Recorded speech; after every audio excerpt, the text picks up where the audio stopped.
ethical issue, focusing on the differences, tensions, and feelings of being other between vegan patients and meat-eating analysts.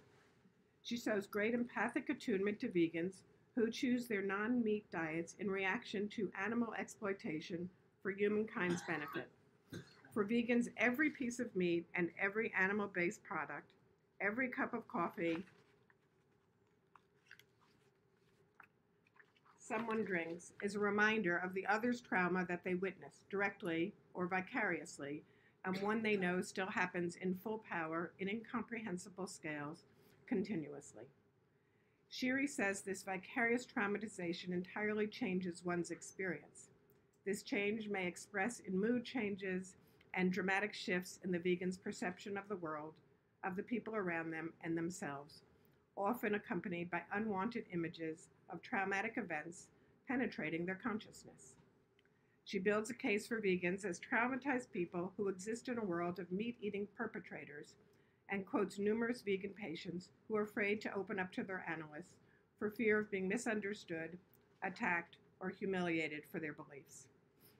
This was an eye-opening paper for me. I had never thought of vegans as a traumatized group, as I had perceived of their dietary choice not as one particularly based on ethical issues due to cruelty to animals. The vegans I know have made their dietary choices for health reasons, frequently medically suggested, to combat chronic illnesses or conditions such as heart disease, high cholesterol, or gout. Being 66 years old, perhaps this has to do with my exposure to my similar-aged peer population. So I asked my daughter-in-law, a psychologist in DC, who has been a vegan for years, about her experience. While she does not consider herself to be traumatized due to her veganism, despite her tremendous love of animals, she had an interesting association to a vegan patient who was a war veteran. He could not eat meat because the smell reminded him of the scent of charred flesh from the battlefields, triggering horrific memories. I wonder if, for certain groups of vegans like Shiri describes, their veganism may serve as a containing function for other traumatic experiences. I also wonder about using the lens of veganism to shed light on the modern world's attack on the natural environment. In other words, to understand veganism, as Stephen Mitchell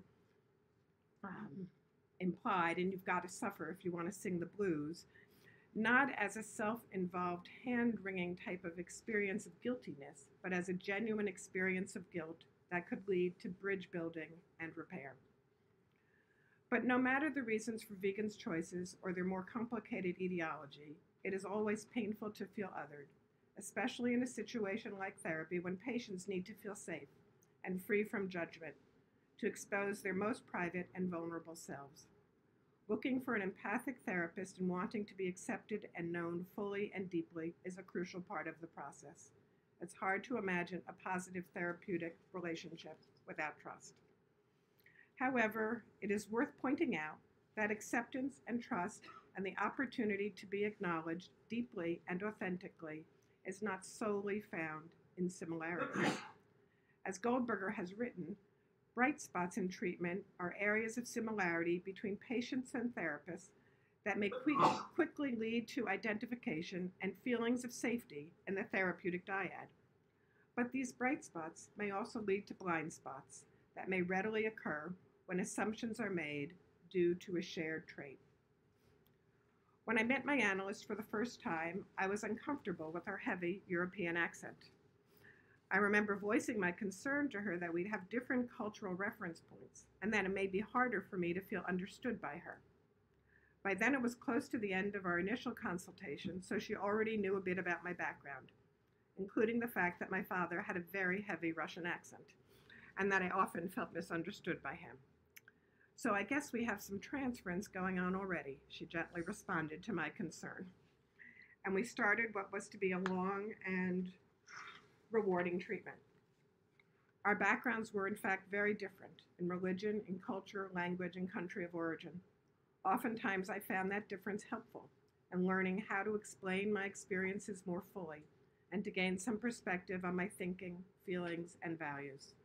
Sometimes difference can help us widen our outlook on the world. As Gump counsels, if we cannot perceive the sameness that differences leave untouched, we limit not only our patients, but ourselves. Sonia, an Israeli artist in her 30s, had been working with me for many, many years. We had been through a lot together, including watching the Twin Towers fall from a window in my office on 9/11. Though not a vegan, Sonia had a great love for animals. Her 2 cats were at the time her most loyal companions and an important part of her home life. One cold winter day, I was headed to the office for an early morning appointment when I realized I was wearing a fur jacket. It's not an item I wear often, but it was a gift from my mom and has sentimental value to me. My parka was at the cleaners to repair a broken zipper. It suddenly dawned on me that Sonia was my first appointment of the day. This gross misattunement on my part was uncharacteristic of my work with this patient. It is certainly possible I was acting out my own feelings about her and what was going on in the treatment at that time. She was incredibly bright and inquisitive, but also could be challenging and difficult and stubborn in a way that often left me wondering if what I said made any impact at all.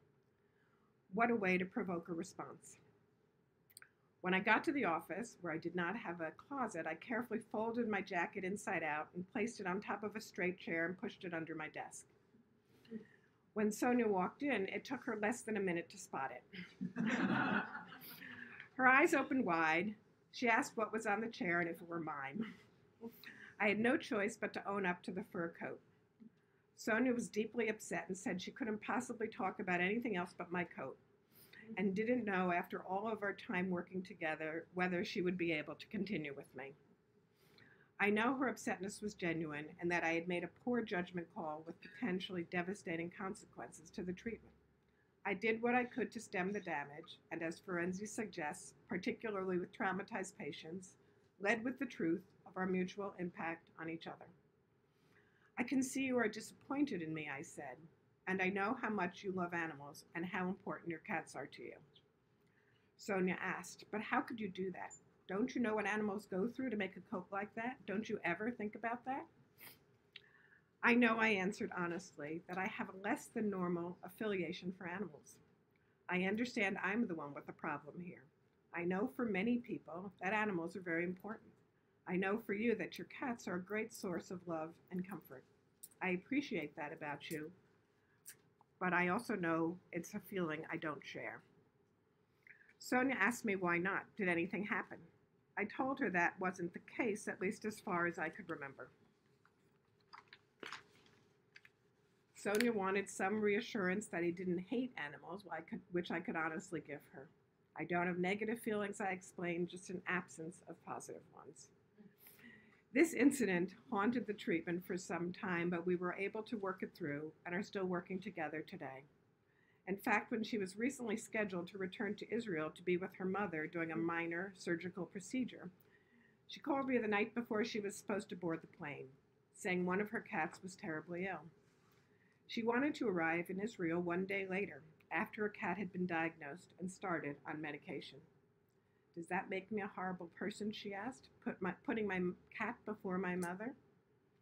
No, I told her, you love your cat. She is like a child to you. Besides, I knew that it was likely her mother's surgery was a manipulative gesture to get her to visit, as had been the case before, and that the surgery would likely be canceled the moment Sonia's plane arrived. Sonia contacted me the next day, thanking me for being supportive of her decision to put off the trip. Then she called her mother, who became irate, and Sonia decided to go as scheduled. By the time Sonia arrived in Israel, her mother's surgery had been put off indefinitely, a situation Sonia likely could have predicted herself had she not been so distressed about her cat's illness. What both Shiri and Zohar's papers have in common is a mandate for the analyst to think outside of herself and outside of the normal constraints of the consulting room, to stretch ourselves to try to understand what may be different for our patients and what should be different in the world. To quote Rabbi Hillel, if I am not for myself, then who will be for me? And if I am not for others, what am I?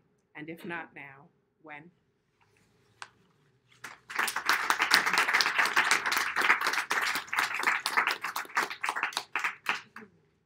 So now we have 15 minutes left.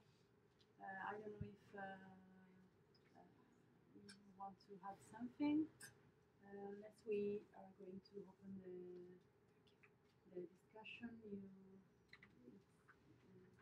We are waiting for your comments or thoughts.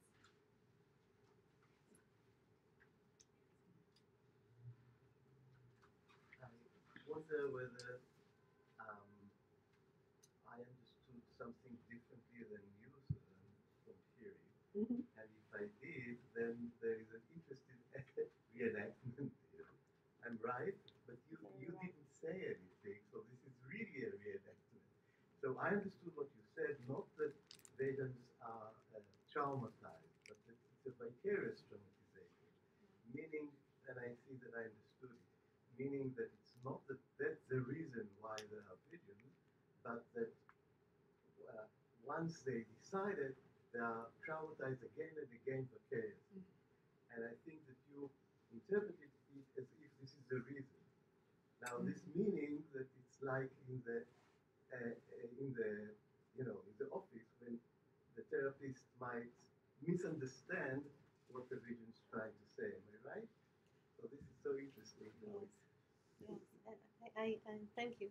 Fine.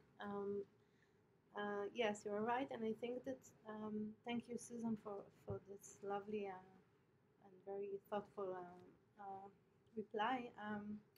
I have two things that were very strong for me in your words. First, that I have to say that vegans always say that you don't have to love animals in order not to hurt them. So, like a sentence like that in therapy would be devastating for a vegan because you don't have to love anyone not to exploit them. And the second thing, I think that the comparison to this vegan to this non-meeting patient that your family was it your daughter-in-law? Okay, this soldier.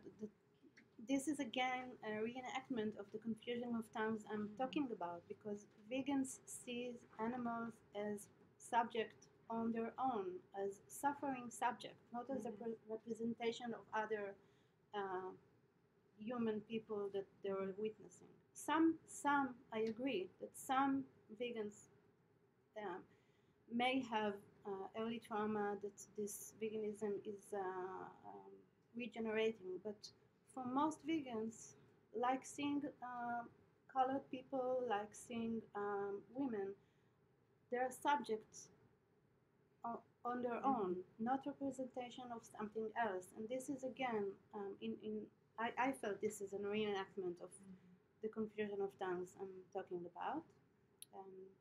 The final thing I wanted to say that I agree with you about the differences. I think as a vegan, obviously, if you didn't understand, yeah, self-disclosure.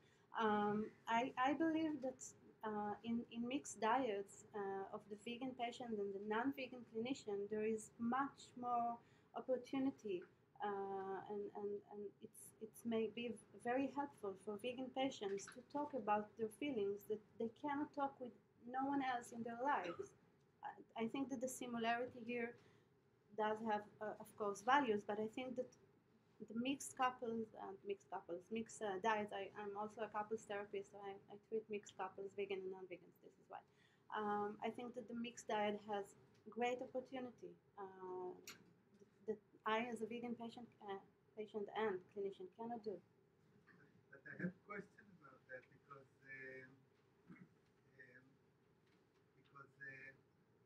it seems to me to be a very difficult endeavor to be in therapy with someone who is a perpetrator. Because I would have thought that this meeting of a vegan patient and a non-vegan therapist, what you say, non-vegan therapist, or you say non-vegan clinician. non-vegan? Yes.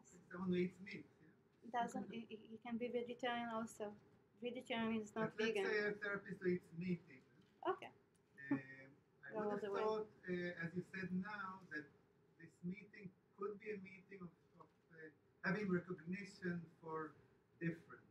But if if you sense, if you feel that the therapist is a perpetrator, I don't see how something good can come out of it.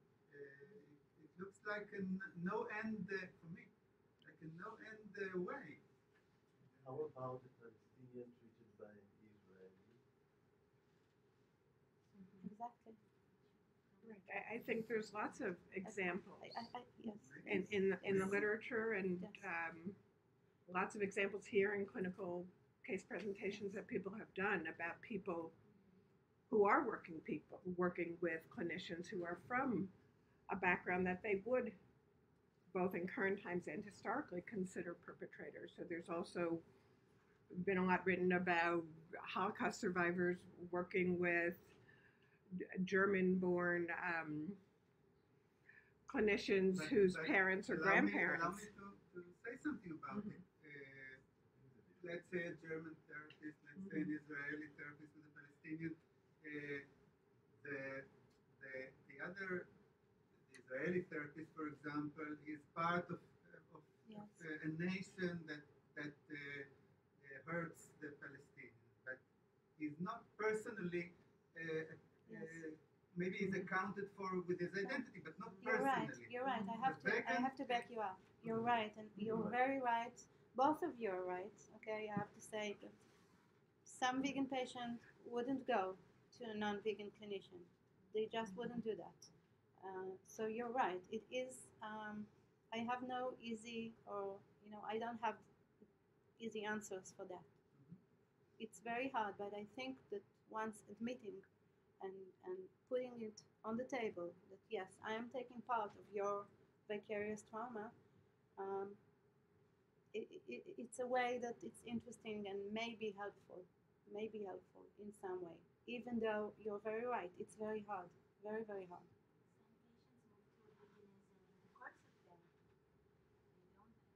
They don't start as vegans, right?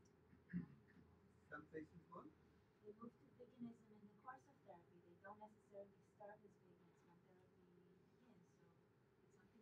So it's something to consider. I believe that therapists would move to veganism if they really take seriously and identify. Another question? I think that there is a relation with an eating disorder therapist, that maybe there is a connection, not there is a connection, between eating behaviors and attachment behavior. So maybe vegan can eat not a lot from the therapist, from the therapist, from the analytic situation. Oh, thank you for that. I think in some cases there is a connection, but we have to remember that veganism is not about food. Food is only one way aspect of veganism. Veganism is not wearing leather shoes, is not buying leather coats, is not going to zoos, is not riding horses. Um, Veganism is a different perception of life. It's not only about if you treat vegan people who only vegan in their food but do wear leather shoes, that may be the case. But vegan people are not about the food. It's not about the food. And I think it's also a confusion of terms that may be hurtful for a vegan patient if concentrating on the food issue again. Like our Yeah. Yes. In terms of expectation of the vegan, surely he knows that for the therapist to understand him, it means an act of conversion. Hopefully, no. I think that this is like a fantasy of the vegan patient, that the vegan clinician would understand his pain and would stop that. But I think that veganism is a very personal choice that you have to do on your own. And no, you can acknowledge the pain that you cause the patient, without being a vegan, even though, as Mika said, it is very, very hard for the vegan patient to accept. In my own analysis, I'm a candidate. I would say there are a number of areas that I've bumped into with my analysts that there's a lot of alignment or a lot of flow, a lot of resonant understanding, and other areas where there are not. And they're difficult, and we have to talk about it. It usually goes best in that frenzy-like way to deal with it head on. And they're not quite impasses, but I do think there just isn't an understanding of where I'm at. I feel like it's a confusion of tongues. It's getting interpreted, potentially, as a defense or as something that has some, maybe early in my life issue. And I want to be open to that because sometimes there is something there, but I can only be open to that, I think, when we've had that forensic moment that shows difference. And so as you were talking about vegans, I had the thought that seemed a little bit monolithic.